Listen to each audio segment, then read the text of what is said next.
What time is it? Tea time! Oh, yeah.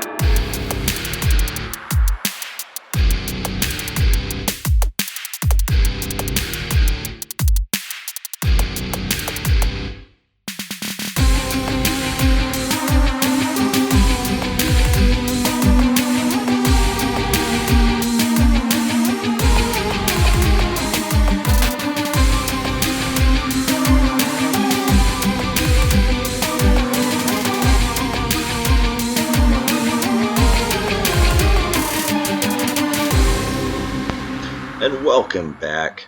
It's a brand new year, same old time, tea time that is. I know I've been gone quite a while. I had kind of my own Christmas, winter vacation, new job, daughter getting a year older, which brings me to February 2nd for our first episode back of year 2018. And let's hope it's a good one. I'm going to give you a little bit of prediction, a little bit of replay from what I've missed over the last month, and a little bit of info. So let's just start real quick. Going to the replay, the great national title. If you remember, I kind of had a semi-prediction. I didn't really have one because I really wasn't interested in the national title or the playoff that much because all the teams were located in the general same geographical location of the U.S. But I did say I thought the winner of Oklahoma or Georgia would win the national title. Obviously, I was wrong because we all know Alabama won the national title, and in a very impressive fashion. And I made that joke that if I have time, I'll watch. I did end up watching it. I didn't watch the whole thing because I was switching back and forth between the Blazer game and it. And it was a really good national title game. And Nick Saban shows how he is the GOAT once again as far as college football coaches go, making the switch from Jalen Hurts to Tua Tagovailoa. As we all know, the kid who did not come to Oregon, that his mentor was Marcus Mariota. And I'm sure it hurt and broke a lot of Oregon hearts out there, but don't worry. We have a pretty good quarterback ourselves in Justin Herbert. And honestly, I'm not going to get into the blame game on why Tua didn't come to Oregon. Of course, it doesn't matter what I say. 95% of Duck fans are going to blame Helfrich no matter what is said. But just remember, it's Alabama. We're Oregon. I think Tua made the right choice. Don't you? But Alabama is our national champs again. Hopefully someone will dethrone them like Clemson did. But we won't see until next year. Unfortunately, it's going to be a little while. But it's all right. National Signing Day is coming up. It's coming up on the 7th of February. And Oregon is primed to have the best class they've ever had. A top 10 class, which we've never had. And, you should get excited. Cristobal's doing a good job. He's hired pretty much his entire new staff. Got a lot of good recruiters in there. A couple Recruiter of the Year candidates and the guy who won it. And I love Matthew Feld, our new strength and conditioning coach. I mean, his mustache just wins. It wins. But that's enough of college football. And we're going to touch a little bit on basketball. We get more into it. Right now, obviously, the Super Bowl and football will be a bigger focus on this podcast until this Sunday. And it'll be the only focus on this podcast. And then after Sunday, we get to move on and talk more other things. But I guess the big news in basketball, All-Star game is coming up. The trade deadline will be coming up shortly after. But Blake Griffin was traded to the Detroit Pistons. Clippers waved the white flag and are trying to rebuild. You can't blame them. And they got a pretty good package in return. Especially if they keep some of those pieces, they have potential. They do have potential. And they kind of didn't want to get stuck where our beloved Blazers are. I hate to admit this. I mean, I'm a huge Blazers fan. But we are stuck in middle of the pack purgatory. We're not going to be good enough to win a title. But we're not going to be bad enough to get a pick inside the top 10. And honestly, as a fan, hey Neil O'Shea, I need you to do something for me. Make a decision. You either A, make a huge move to shake up the roster and try and make you a title contender, or B, You make a huge move and blow it up. Blow it up. That's what you got to do. It's either you sell out and blow up, or you try and make a move no one expects that's really going to shake up the roster. Like going for a DeAndre Jordan. Maybe bringing back Nicholas Batum. Maybe both. Who knows? But make a move. If you stand pat, that's where we're just going to be. Staying pat. But that's pretty much all I want to talk about basketball. Because as we know, Super Bowl is this Sunday. This podcast is Friday. We're 2 days away. I'm going to tell you who I think is going to win. And it does break my heart that I was 4 points away from making a really good call. Because if you guys remember, I predicted way back in early December, I said there'll be no Patriots, no Steelers, no Vikings, and no Rams in the Super Bowl. Jacksonville, you let me down. Let me down. And you know what? I'm going to be an honest guy. I'm going to be upfront about this. Even if I got that prediction right, as great as it was, it's a little tainted. Because my Super Bowl picks, neither one of them are in the playoffs anymore. And the team that I actually thought would be the one to put away the Steelers and the Patriots didn't even make the playoffs. Actually, the two teams I thought that could do it, neither made the playoffs. I thought we were going to have a Saints Chargers or a Saints Ravens Super Bowl. See, that shows you how good I am and how much I know. We all make mistakes. Dan Patrick picked Seattle versus Steelers. He looks just as bad as I do, I guess.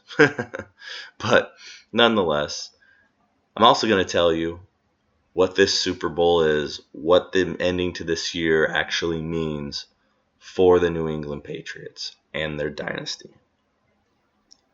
But first, I'm going to tell you about Auto Service Express. Best mechanics in town.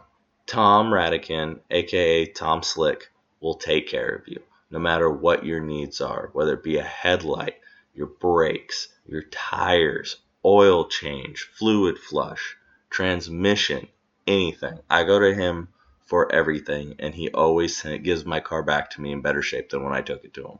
He does a great job. I know it's fixed. I know there's not going to be a problem again when I get it back from him. You go to Auto Service Express, you tell Tom Slick Tea Time sent you, you're going to be taken care of. Auto Service Express off Mohawk Boulevard. But getting back here, I said I would predict and tell you about the Super Bowl. We have my Eagles. Yes, fly Eagles fly. I am an Eagles fan. Versus the Patriots, who I most definitely am not a fan of. And I'll get into in another episode maybe, or maybe a tea time out, about Colin Cowherd and why people hate the Patriots, and I'll tell you how he is wrong. But I don't have enough time for this podcast. This is mostly as a catch-up and Super Bowl focused one. But it's going to be Eagles versus Patriots. It's going to be a good game. I know it's easy to count the Eagles out, and I know I'm going to be a little bit biased because I'm an Eagles fan, but I'm going to break it down more X's and O's for you. Better quarterback. Dumb question. We all know it's Tom Brady. Better coach. Dumb question. We all know it's Bill Belichick. Better wide receivers. It depends what you're looking for. But I will give the slight edge to the Patriots, which, that includes tight ends. And Gronk's the best receiver on the field. And I would argue Brandon Cooks is the second best receiver on the field. So I'd give that edge to the Patriots. Running backs. It's Eagles. And it's not even close. Because in order to be called a running back, you have to actually be able to run with the ball, not just catch it. And Lego Boo Boo is out to punish his former team. Offensive line. It's the Eagles. It's not very close. And they lost Jason Peters. Imagine if they had Jason Peters right now.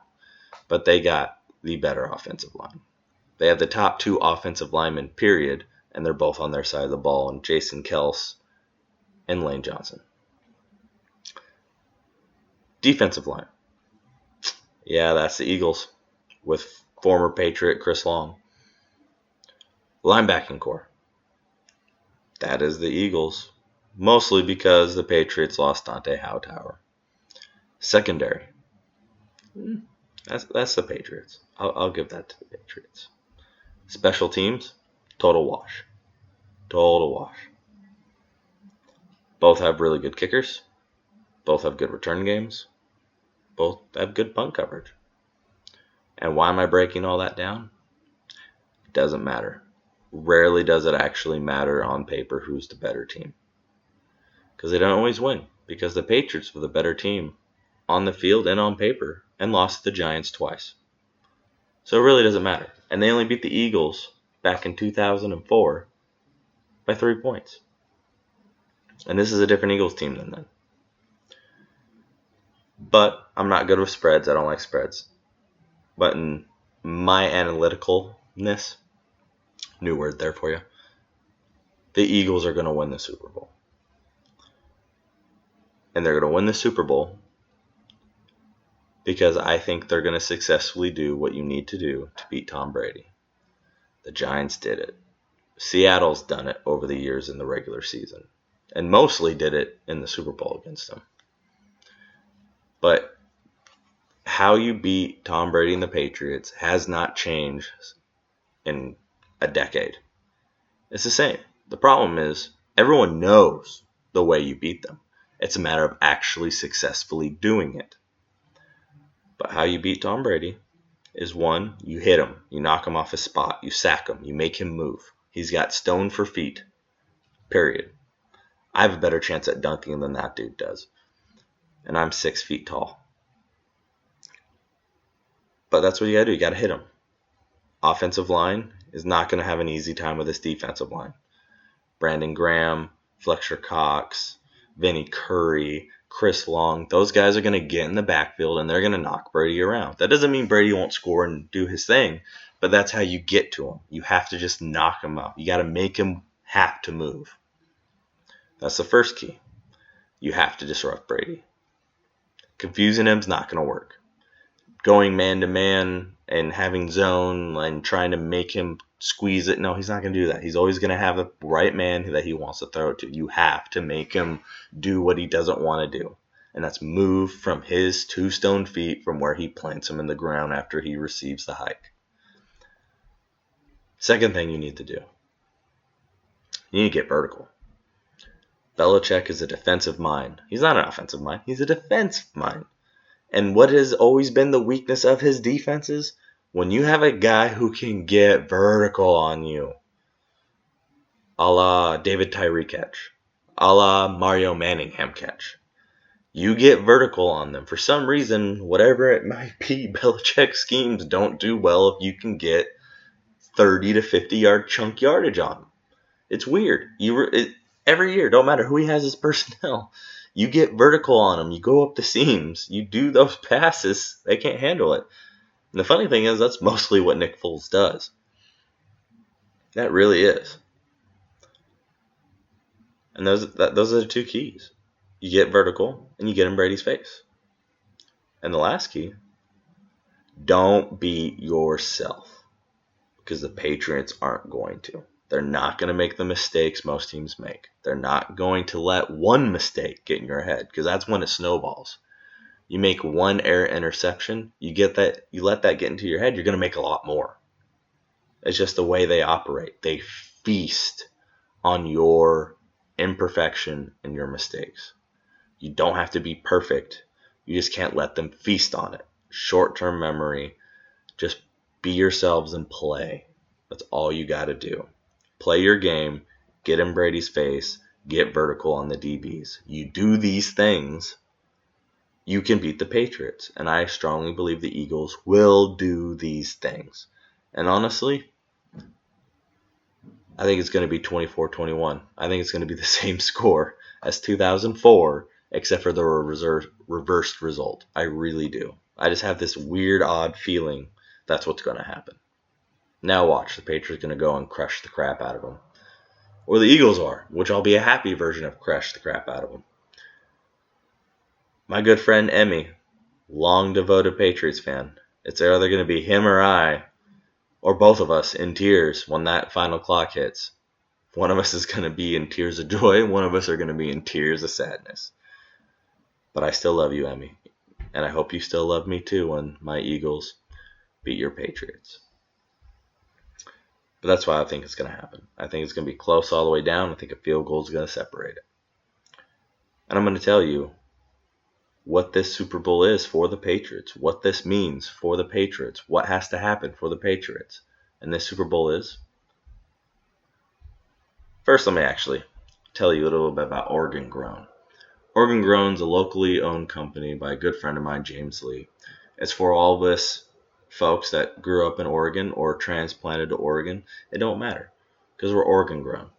We like to hike. We like to fish. We like to do all sorts of things. And it's actually really quality clothing and hats and sweatshirts, cool decals for your car, all sorts of stuff, even baby gear. It's just that for us. That's Oregon Grown. That's Oregon boys. That's Oregon girls. I'm Oregon Grown. My kids are Oregon Grown. My wife transplanted from Illinois. Now she's Oregon Grown. It's a great company. Go to their website. Check it out. or-grown.com. Give them a look. You won't regret it. I promise. And as I've been teasing, what this Super Bowl is for the Patriots is the Beatles farewell tour. That is what this is. This is the start of the downfall of the Patriots dynasty. I know everyone's been predicting that for a while, but I'm going to tell you why this is the Beatles farewell tour. Because the Beatles were great. The Beatles were awesome. And the Beatles were 4 main components. We all know who they are. George Harrison, John Lennon, Paul McCartney, Ringo Starr, and all they wanted to do was hold your hand. But that's Tom Brady, that's Bill Belichick, and their offensive defensive coordinators. A la at the moment, Josh McDaniels and Matt Patricia. Now, don't get me wrong. Bill Belichick is the most important thing to the Patriots' success, and Tom Brady is second. And they are going to be here next year. Unless something weird happens. But in the NFL, you have to have a good OC. You have to have a good DC. And I think they have 2 of the best in all the NFL. As much as I don't like the Patriots, I think Josh McDaniels is actually a hell of a coordinator. I don't know if he's a hell of a coach, but I think he's a hell of a coordinator, and he's still pretty young. And I believe the same with Matt Patricia. I think Patricia should have been hired. Well, I thought Patricia should have been hired over McVay, but obviously McVay was the better choice at the moment. But I think they're both great coordinators. And a lot of people agree with that. And they're gone. Patricia will be with the Lions. McDaniels will be with the Colts. And that's huge. They've both been there for quite a while. I believe Patricia is going on his 7th year. And McDaniels has been back now for 4 or 5. That's the first part of them going down. Not to mention the little dramas they've been having. The little drama here and there. You know, TB12 and Alex Guerrero and Brady wanting Jimmy G out or however the hell that story goes. Whatever it is. But there's definitely distractions this time around for the Patriots. Not a good thing. And Yoko Ono has reared her face. And her name is Alex Guerrero and TB12. Because Tom Brady's new brand. You ever noticed he used to be so quiet and now he's all about drinking water for no sunburns and avocado ice cream? But eventually every great band has a Yoko Ono. And the Patriots dynasty has been unbelievable. But it's on its way out. It is on its way out. You lose 2 of the best coordinators in all football. It's hard to replace 2 coordinators. Patriots have yet to do that. In all Bill Belichick's run, he's never lost both in the same year. It's always been one or the other. He never loses both. He's losing both this year. He's going to lose some players, the free agency, which doesn't help. And the slight tension between Brady, Kraft, and Belichick going on. And here, I'm gonna give you though a little sigh of relief, Patriot fans, and all you those that are upset at what happened with Jimmy G. Think Dak Prescott. look how he was this year. He wasn't bad, but he sure as hell wasn't as impressive as his rookie year. Look at RG3. Where is he? There's these players that will come in and surprise and go big. Jimmy G, I think, is a solid quarterback. I honestly think he's going to be the next Kirk Cousins / Matt Ryan, which is not bad. Matt Ryan won an MVP for a reason. I think he has Matt Ryan's talent with Kirk Cousins' ability to do more with less. I don't think he's going to be the next coming of Tom Brady like some think, because he led the 49ers to 5 straight wins, blah, blah, blah. Only played one playoff team that was at full strength, by the way, and it wasn't Jacksonville. It was the Titans. Not saying Jimmy G's not going to be good, but that wasn't – you're not going to keep both of them. I mean, bottom line, and you'd rather have Brady. I know Brady's getting older and you'd rather not have Brady, and I kind of agree with that, but you don't kick the goat off for Jimmy G, especially since Jimmy G was a little felt scorned by the Patriots, like he was promised time that he wasn't getting, and blah blah blah. It's whatever. Jimmy G wasn't staying, so lay off the bridge. It wasn't that big a deal until he actually leads them to an NFC Championship next year. I would keep your expectations tailored for the moment, because he will lose. Just wait. He's going to face that Seattle defense at full strength. They're going to knock him a few, and he's not going to have weapons to help him. But there is tension. Your coordinators are gone. And the final thing that's going to really show and rear its head, Tom Brady's old. I know everyone's saying eventually his play's going to go down. And his play going down is not the same as like a Josh McGowan's playing going down, or even a Rich Gannon, Mark Sanchez, whoever it is. Because he is the GOAT. But he's getting old. He's getting slower. His team's not going to be as good around him next year. Brady is fighting a losing battle. And he thinks he can win. And that's the problem with having a Yoko Ono like Alex Guerrero, whatever his first name, Alexander Guerrero. Because they have him believing he can play forever, he can live forever, he's going to be great forever. And unfortunately, that's never the case. Never the case. If he wins the Super Bowl, he should retire. Run off to the sunset. I know he says he wants to play till he's 45. But if he wins this Super Bowl, he just needs to retire, go off into the sunset, let Patriots fans want to eat Belichick alive for trading Jimmy G, because all Jimmy G had to do was land to the end of the season. Who cares? He wins for his own good. If I was Tom Brady's advisor, I'd say, you win this Super Bowl, you do not come back. And all I have to tell him is there's just some facts in sports that don't support what he's trying to do. All my life, I've loved sports, watched sports, talked sports, analyzed sports my whole life. And what I've learned, there's only 3 things certain in my mind that are undefeated in sports. That's Rocky Marciano, Michael Jordan in the finals, and Father Time. No one beats Father Time. And he's going up against him with a less talented team and no offense or defensive coordinator. That's not a recipe for success in the offseason. That's a recipe for the Beatles are breaking up, and the Patriots won't be the same dynasty they once were. Until that time. What time is it? Tea time!